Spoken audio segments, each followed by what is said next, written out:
আমরা গৃহিণী বলে সারাক্ষণ সকাল থেকে রাত্রির গাধার মতন খেটে যাব সেটা কিন্তু কোনো মানে হয় না। সময় অনুযায়ী নিজেদেরও একটু পরিবর্তন, একটু হাসি খুশি মজাক এগুলো কিন্তু খুবই প্রয়োজন। এক কথায় বলতে গেলে বান্ধবীরা হলো অক্সিজেন। সেখান থেকে খানিকটা নিঃশ্বাস নিয়ে এসে ভালো মতনভাবে আবার চলে আসলাম ফুল এন্থু নিয়ে সংসারের কাজে। সংসারের কাজটা তো পুরোটাই বলতে গেলে বাকি ছিল, আধা আধুরা কাজ করে আমি চলে গেছিলাম। তোমরা প্রথম পার্ট দেখে বুঝতেই পেরেছিলে। যাই হোক, একটু আমার অস্বস্তি লাগছিল যেতে, কিন্তু বেশ কিন্তু ভালোভাবে সময়টা কাটালাম। নমস্কার আমার প্রিয় ইউটিউব পরিবার, তোমরা সবাই কেমন আছো? আশা করছি তোমরা সবাই অনেক ভালো আছো, সুস্থ আছো। আমিও ভালো আছি। আমি সুপ্রিয়া, আমি তোমাদের সবাইকে আমন্ত্রণ জানাই নাসিকের ঘরকন্যার আরেকটি নতুন ব্লগে। যে প্রান্ত থেকে আমার ব্লগটি দেখছো, আশা করছি তোমরাও সবাই অনেক ভালো আছো। প্রথমেই বললাম আজকে একটু আম ডাল করবো, আর তার সাথে সাথে পটল ভাজবো। যতগুলো পটল আছে সবগুলো পটল বের করে নিয়েছি। আর করব একদম শুকনো বাদাম বাটা দিয়ে পালং শাক। তোমরা কে কে বাদাম বাটা দিয়ে পালং শাক খেয়েছো অবশ্যই কিন্তু আমাকে কমেন্টসে জানিও। নাসিকে এসে 2-3 রকমের জিনিস খুব খাওয়া শিখেছি। এক হলো কাঁচা বাদাম, সেটাকে বিভিন্নভাবে আমি ইউজ করি। আর হলো পেঁয়াজ, আর হলো এক ধরনের মশলা, যে মশলাগুলো শুধু নাসিকেই পাওয়া যাবে, অন্য জায়গায় মনে হয় না পাওয়া যায়। তা যেখানে থাকি সেখানকার জিনিসও যদি একটু ট্রাই করি তাহলে কিন্তু মন্দ লাগে না। কিন্তু সব কিছু পারি না, সব কিছু ট্রাই করার মতনও ইচ্ছা হয় না। যেগুলো টেস্টি লাগে সেইগুলো শুধু আমি ট্রাই করি। তা যাই হোক, পটলগুলো কিন্তু বেশ ভালো। আর একটা ভিডিওতে তোমাদের জানিয়েছিলাম এখানে কিন্তু মারাঠিরা একদমই পটল খায় না, শুধু আমরা বাঙালিরা আর সাউথ আর উড়িয়া। কেন কি এক জায়গায় তো শুধু এক ধরনের মানুষ থাকে না, বিভিন্ন জায়গার মানুষ কিন্তু থাকে। তো এই 3 জায়গাকার মানুষ, মানে আমি যতটুকু জানি আমরাই শুধু পটল খাই। আর এরা তো জানেই না যে পটল বলে কোনো সবজি হতে পারে। আসল কথাতে আমি আসি, যে এই আজকে যে সকালবেলার দিকে আমি আর আমার বান্ধবীরা মিলে চায়ের পার্টি করলাম, সেখানে ওই যে এরা যে এত কিপটে ছোট ছোট কাপে চা দেয়, আজকে আমি মুখের পরে বলে দিয়েছি, আমি যে দেখ তোরা যদি চা এরকম এত ছোট কাপে দিস আমাকে আগের থেকে বলে দিবি, আমি কিন্তু বড় কাপে চা খাই, আমি ঘরের থেকে বড় কাপ নিয়ে যাব। তখন আমার দিকে না সবাই তাকিয়ে ফিলফিল করে হাসলো, বলে কেন রে, তুই তো একবার বড় কাপে তুই চা খাস, তাহলে একবার একটু ছোটো কাপে চা খা। আমি বলছি না, ওই ছোটো কাপে চা খাওয়া আমার পত্তায় পুষায় না। তা বললো ঠিক আছে, এবার থেকে তোকে সব থেকে বড়ো মগেও চা দেবো, মানে যে কফি মগ টাইপের হয়। আমি বললাম হ্যাঁ, তাও দিস, তাতেও শান্তি। যাই হোক, আর এক বান্ধবী নিয়ে গেছে চানাচুর, আমি নিয়ে গেছিলাম 2-3 রকমের বিস্কুট। মানে আমার ঘরে বিস্কুট সবসময় স্টকে বেশি থাকে, গ্রসারি আনলে তোমরা জানতেই পেরে যাও। মেয়েরা বিস্কুট ভালো খায় আর আমিও বিস্কুট ভালো খাই।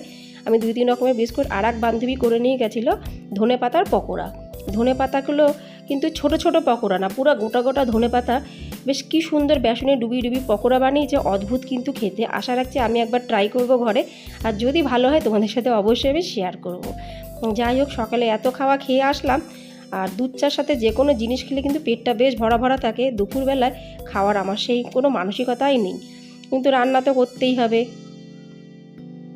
তাই বলে বন্ধুরা একটা জিনিস না বললেই নয়, এক হাতে কিন্তু জীবনে কোনো সময় তালি বাজে না। তালি বাজতে গেলে 2 হাতের প্রয়োজন। বন্ধুত্ব সেরকম একদিক দিয়ে টেকে না। বন্ধুত্ব কি, যে কোনো সম্পর্ক টেকাতে গেলে 2 দিকের কিন্তু প্রয়োজন হয়। এক দিক দিয়ে জীবনেও টিকবে না, কিছুক্ষণের জন্য টিকবে, তারপরে কিন্তু সেটা হারিয়ে যাবে। সেরকমই সব সম্পর্কর মতন বন্ধুত্ব সম্পর্কটাও তাই। আমার সকালবেলা খুবই অস্বস্তি লাগছিল, যাওয়ার কোনো মানসিকতা ছিল না, কিন্তু আমি ঠিক যে করে হোক ম্যানেজ করে গেলাম। আজকের কাজবাজ করতে বেশ খানিকটা আমার সময় লাগবে, কিন্তু কোনো ব্যাপার না। ওই যে ওদের সাথে গল্প টল্প করে এসে যে একটা মন মানসিকতা পুরো ফ্রি হয়ে গেল, কাজ করার যে এনার্জিটা সেটা আরও বেশি করে ফিরে পেলাম। আমার যে 2-3 দিন ধরে মনটা খারাপ ছিল সেই ব্যাপারেও ওরা একটু ডিসকাস করলো যে কী হয়েছে, কী ব্যাপার, ওদের সাথে একটু বললাম। এই করতে করতে কিন্তু মন মানসিকতাটা অটোমেটিক ভালো হয়ে যায়। ভাতটা উপর দিয়ে দিয়েছি, ডাল ফোড়ন দেওয়া হয়ে গেছে। আজকে কীর্তি হয়েছে, ডাল ফোড়ন দেওয়ার সময় এরকম মোটামুটি আমার সেরকম একটা হয় না।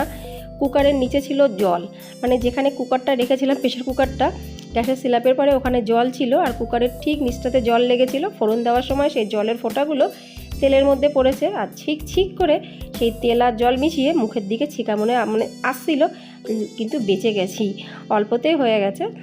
তো যাই হোক, বিশাল বড় একটা ভুলের থেকে কিন্তু বাঁচলাম। তোমরা কিন্তু একটু খেয়াল করো, যেহেতু সময়টা অনেকটা চলে গেছে, এখন বারবার ঘড়ির দিকে তাকাচ্ছি, বাচ্চারা খিদে পেয়েছে বলছে। আজকে সকালবেলা তো সেরকম ওদের কিছু করে দিইনি, ওই জন্য ওরাও সেরকমভাবে কিছু খায়নি। তা এখন দেখো প্রচণ্ড খিদে পেয়েছে ওদের, কী দেবো বলছে, মাম্মা এক কাজ করো, কিছু খেতে ইচ্ছা করছে না, একটু পাঁপড় ভাজো।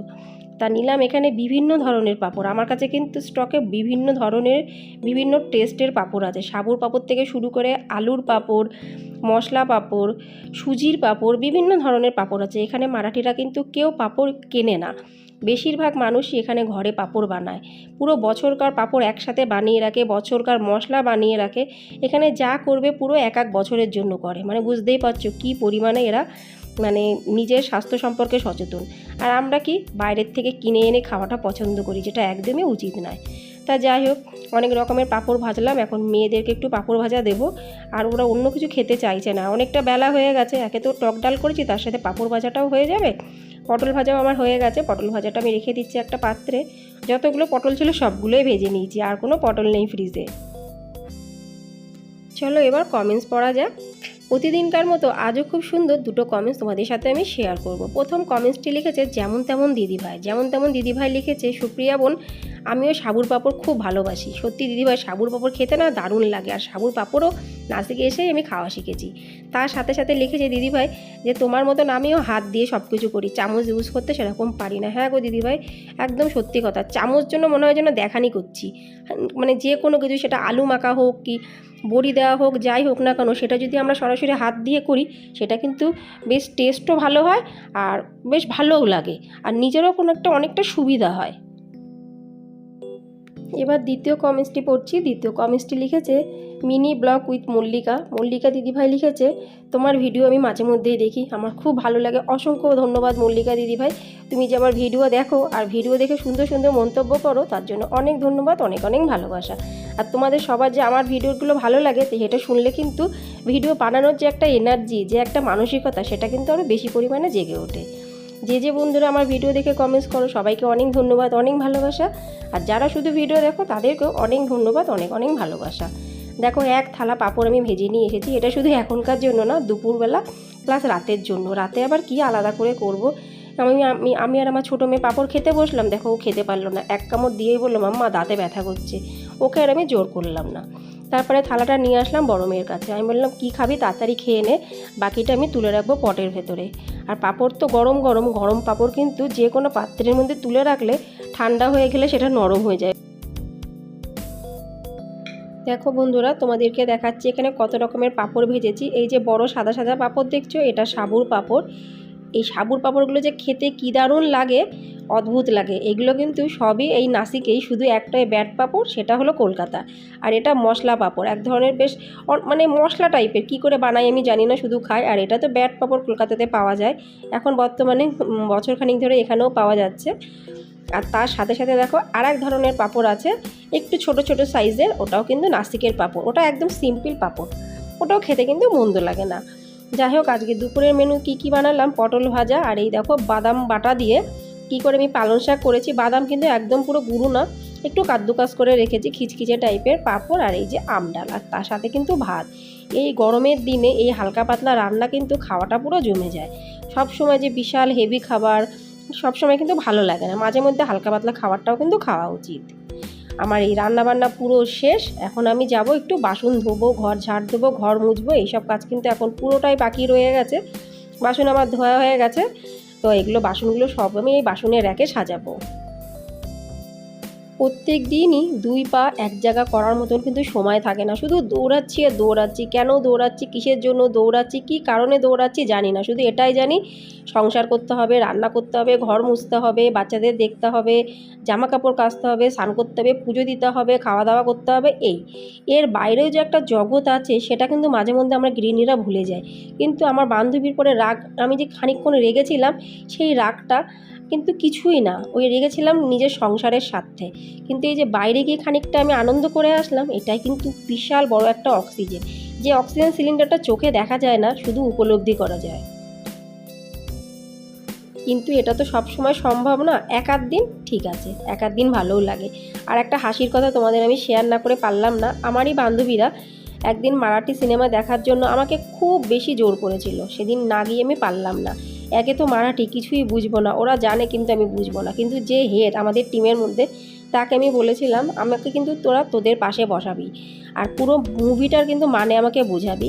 ওটা এত সুন্দর লেগেছিল, যদি আমি মুভিটার কোনো কথা আমি বুঝতে পারিনি, কিন্তু প্রত্যেকটা কথার মানে কিন্তু আমাকে বুঝিয়ে বুঝিয়ে দিয়েছিল।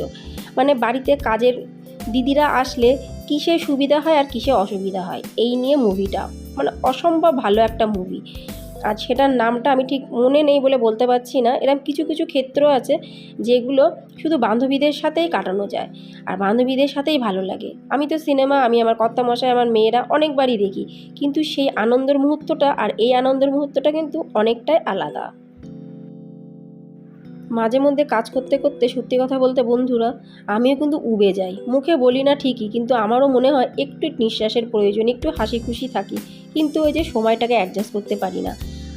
কিন্তু আজকে দেখো ঠিক সময়টা কিন্তু আমার অ্যাডজাস্ট হয়ে গেল। কাজ করতে পরে ঘরে এসে একটু টাইমটা লাগলো, কিন্তু তবুও সময়ের মধ্যে কিন্তু আমি সব ঝটপট করে ফেললাম। কেন কি, আমি যখন কাজ করা শুরু করি আমি কিন্তু একদম বসি না।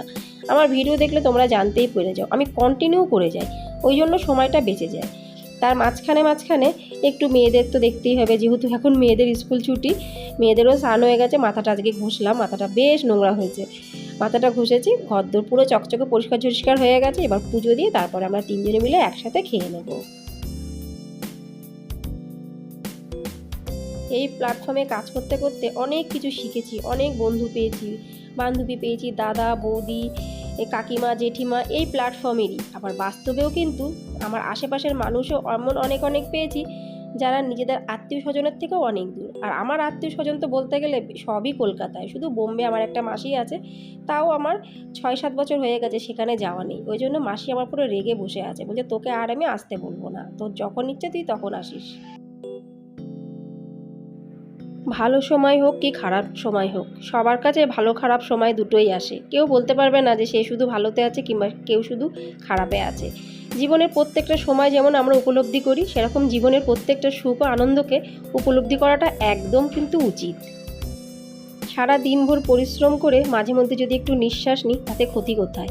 আর সেই নিঃশ্বাসটা কি আজকে ভিডিওর মাধ্যমে তোমরা জানতেই পেরে গেলে। আশা রাখছি বন্ধুরা আজকে ভিডিওটি তোমাদের ভালো লাগবে। যদি ভালো লেগে থাকে অবশ্যই লাইক, সাবস্ক্রাইব, শেয়ার, কমেন্টস করে পাশে থেকো। আবার তোমাদের সাথে দেখাবে পরবর্তী ব্লগে। ততক্ষণের জন্য নমস্কার।